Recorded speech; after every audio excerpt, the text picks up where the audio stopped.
Hi, நான் மேகலா. விஷ்ணுபதி புண்ணிய கால வழிபாடு.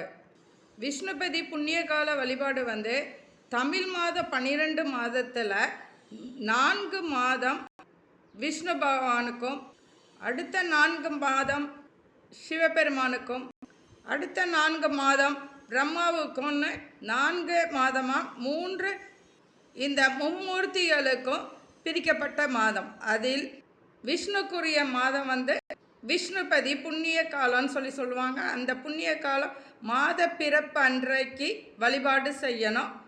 தமிழ் மாதம் வைகாசி மாதம், ஆவணி மாதம், கார்த்திகை மாதம், மாசி மாதம், இந்த 4 மாத பிறப்பு அன்றைக்கு விஷ்ணுவை வழிபாடு செய்தால் நம்மளோட பிரார்த்தனைகள் பொதுவாக நம்மளோட பிரார்த்தனைகள் நம்ம ஒரு விஷயம் ஆரம்பித்தோம்னா 48 நாட்கள் வழிபாடு செய்கிறோம் அப்படின்னு இருந்துச்சுன்னா, அப்போ நம்ம 3 நாள், 3 மாதம், 3 வருஷம், 3 வாரத்துக்குள்ள நம்மளுக்கு பலன் கிடைக்கும்.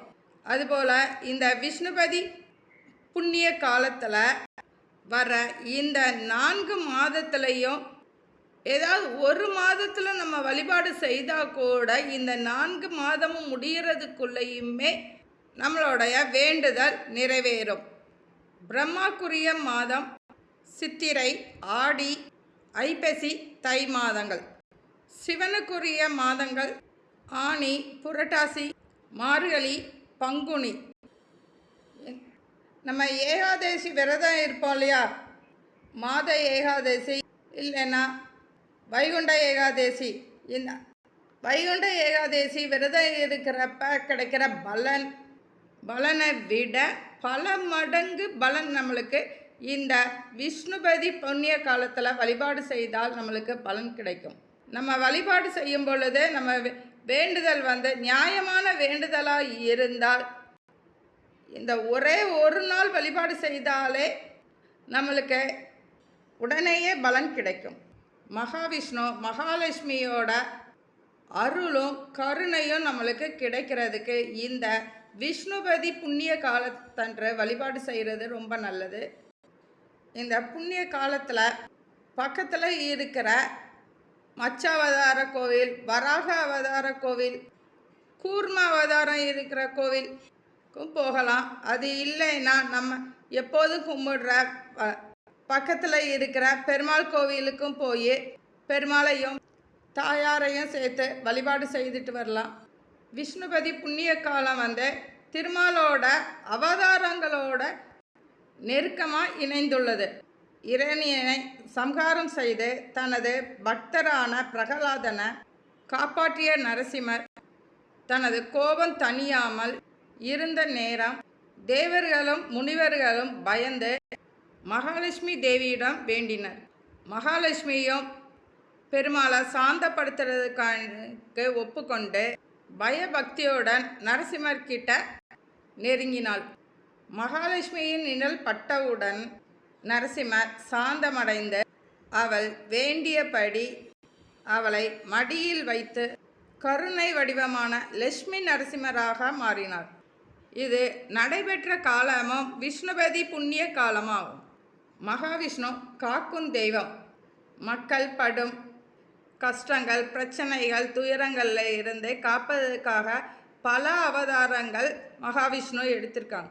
அந்த மகாவிஷ்ணுவை இந்த விஷ்ணுபதி புண்ணிய காலத்தில் நம்ம வேண்டி வழிபாடு செய்தோம்னால் நம்மளுக்கு பலன் பல மடங்கு கிடைக்கும். விஷ்ணு சகஸ்ரநாமம், விஷ்ணு அஷ்டோத்திரம், விஷ்ணு சுத்தம், ஓம் நமோ நாராயணாங்கிற மந்திரம், இதை எல்லாமே நம்ம வீட்டில் ஒழிக்க விடலாம். இல்லைன்னா நம்ம படிக்கலாம்.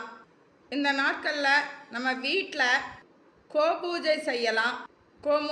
கோமாதாக்கு பூஜை செய்யலாம். இல்லைன்னா ஆடு, குதிரை இதெல்லாமே நம்ம வீட்டில் வச்சுருந்தோம்னா அதுக்கு பூஜை பண்ணலாம்.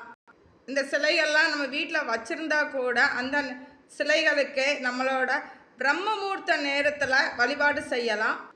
மீன், ஆமை, பன்றி இந்த உருவங்களுக்கு, இந்த விலங்குகளுக்கு நம்ம பூஜை செய்யலாம். விஷ்ணு அவதாரத்தில் மச்ச அவதாரம், கூர்ம அவதாரம், வராக அவதாரம், லட்சுமி நரசிம்மர் அவதாரம், உள்ள கோவில்களுக்கும் போய் வழிபாடு செய்யலாம், இல்லைன்னா நம்ம வீட்லையுமே வழிபாடு செய்யலாம். இந்த விஷ்ணுபதி புண்ணிய காலத்தில் வழிபாடு செய்தால் நம்மளுக்கு இருக்கிற கடன்கள் எல்லாம் நீங்கி, வறுமை நீங்கி, எல்லா வித செல்வங்களுமே நம்மளுக்கு கிட்டும். கோவிலுக்கு போய் வழிபாடு செய்கிறதா இருந்தால் கருவறையில் இருக்கிற பெருமாள், தாயார், கொடிமரம் எல்லாமே சேர்த்து 27 முறை பிரதர்சனம் பண்ணணும். விஷ்ணுபதி புண்ணிய காலம் இரவு 1:30 இருந்து காலையில் 10 மணி வரைக்கும் இருக்குது.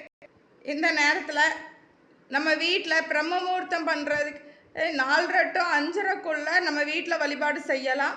காலையில் 7 மணிலேருந்து 10 மணிக்குள்ளே கோவில்களுக்கும் போய் வழிபாடு செய்யலாம். காரிய சித்தி மந்திரம், பொருளாதார முன்னேற்றத்திற்கான மந்திரம், விஷ்ணு காயத்ரி, கருட காயத்ரி மந்திரத்தை நான் கீழே கொடுத்துருக்கேன். வீட்டில் வழிபாடு செய்கிறதா இருந்தால் பிரம்ம முகூர்த்தத்தில் 27 மாவிளக்கு தீபம் ஏற்றி வழிபாடு செய்யணும். 27 மாவிளக்கு செய்கிறதுக்கு கீழே பூஜை அறையில் கீழே ஒரு தலை வாழை இலை விரித்து அதற்கு மேலே தான் 27 மாவிளக்கு தீபம் ஏற்றணும். எல்லோருக்கும் விஷ்ணுபதி புண்ணிய கால பலன் கிட்ட வாழ்த்துக்கள். தேங்க்யூ.